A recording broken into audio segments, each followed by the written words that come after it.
Уникальный архив видеовоспоминаний, объединенных одной такой тяжелой темой для ингушей. Одна история, описывающая судьбу целого народа. Очевидцы вновь пропускают через себя всю боль пережитых 13 лет на чужбине. С народным писателем Исой Кадзоевым, который не раз описывал депортацию в своих книгах, съемочная группа музея истории ГУЛАГа уже успела побеседовать. На съемки ушло 2 дня. Писателю во время ссылки в Среднюю Азию было всего 6 лет, но он помнит все в мельчайших подробностях.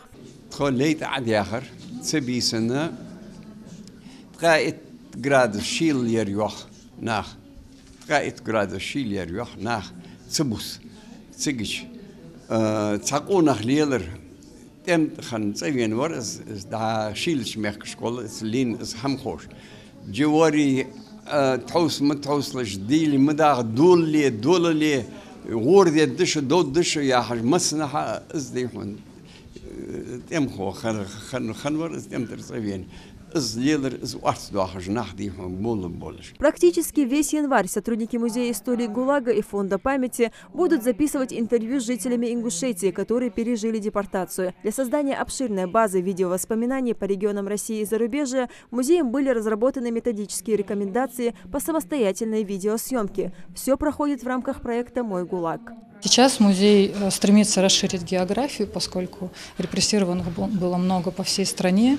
Также мы снимали интервью с людьми, которые были депортированы, поскольку ингушский народ пострадал от репрессий таким образом, что вместе с чеченцами и другими народами Кавказа были отправлены в депортацию. Сейчас мы в сотрудничестве с вашим местным музеем решили записать серию интервью с очевидцами депортации. Очевидцев тех событий с каждым годом все меньше, поэтому зафиксировать рассказы на видео крайне важная и актуальная задача. И в деле сохранения памяти того периода важен каждый человек, кто знает об этом не понаслышке, считают сотрудники мемориального комплекса жертвам репрессий. Дорога каждая минута, бесценно любое воспоминание. Мы старались подбирать таких людей, которые могут более подробно и изложить свои мысли и раскрыть все свои чувства, переживания, все, что они пережили там. А вообще наш проект нацелен на то, чтобы записать как можно больше людей. Неважно, какие они, на каком языке они говорят.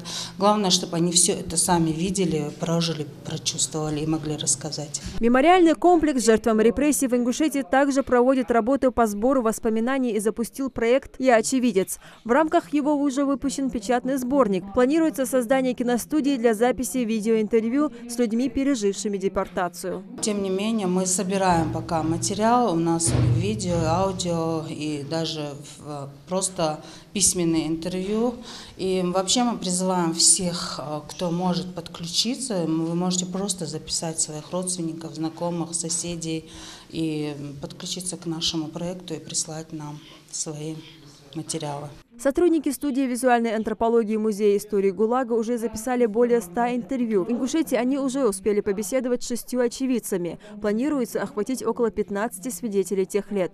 Полученные материалы лягут в основу документальных фильмов, которые затем станут частью экспозиции музея и передвижных выставок. Их разместят в интернете и покажут в кинотеатрах. Лейла Гайсанова, Магомед Урусханов. Новости 24.